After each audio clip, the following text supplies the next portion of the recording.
Hello friends, MSc 108 का और एक इम्पॉर्टेंट क्वेश्चन है जो 8 अगस्त को जो एग्ज़ाम होने वाली है उसमें पूछ सकता है। ये बहुत ही ज़्यादा इम्पॉर्टेंट है, इसलिए प्लीज़ इसे कर लीजिएगा। जिसे कोस प्रमेय कहते हैं, कोस प्रमेय किसे कहते हैं ऐसा पूछ सकता है, या कोस प्रमेय से रिलेटेड जो भी क्वेश्चन पूछे उसका आंसर आप यही लिखिएगा, क्योंकि ये जो मैंने आंसर दिया है ये बहुत ही वेल डिफाइंड है और आपको ये इतना लिखने से आपको मार्क्स मिल सकता है।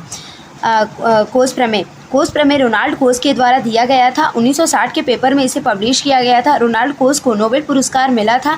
बाह्यता व पर्यावरण की समस्या के समाधान में से संबंधित सिद्धांत है, जिसकी मान्यता अनुसार बाजार के यंत्र द्वारा बाह्यता को सुधारा जा सकता है। यह सिद्धांत अर्थव्यवस्था के कानूनी पक्षों से संबंधित है। सामान्यतः यह प्रतिपादित किया जाता है कि बाह्यता की समस्या बाजार यंत्र के क्रियाशील को असफल बनाती है, क्योंकि बाह्यता उत्पादन के दौरान सृजित वह लागत है जिसे वस्तु की मौद्रिक लागत की गणना में नहीं रखा जा सकता है।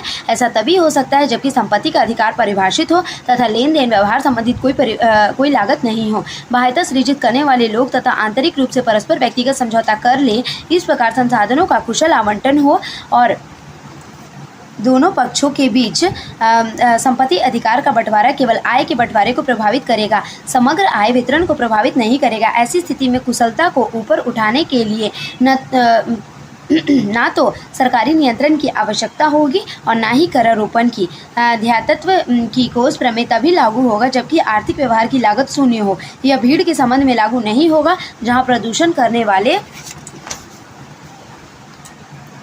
तथा उसमें प्रभावित होने वाले बहुत अधिक संख्या में हो तथा उससे प्रभावित होने वाले भी लोग बहुत अधिक संख्या में हो। कोस प्रमेय एक कानूनी और आर्थिक सिद्धांत है जिसे अर्थशास्त्री रोनाल्ड कोस द्वारा संपत्ति के अधिकारों के बारे में विकसित किया गया है, जिसमें कहा गया है कि जहां कोई लेन देन लागत नहीं, इनपुट और आउटपुट का एक कुशल सेट है, वहां एक इष्टतम निर्णय का चयन किया जाएगा। यह मूल रूप से दावा करता है कि संपत्ति के अधिकारों से संबंधित व्यक्तियों या समूहों के बीच सौदेबाजी से एक इष्टतम और कुशल परिणाम प्राप्त होगा, चाहे वह परिणाम कुछ भी हो। निष्कर्ष, कोस प्रमेय का तर्क है कि सही परिस्थितियों में संपत्ति के अधिकारों पर विवाद के पक्ष में संपत्ति के अधिकार प्रारंभिक वितरण की परवाह किए बिना आर्थिक रूप से इष्टतम समाधान पर बातचीत करने में सक्षम होंगे।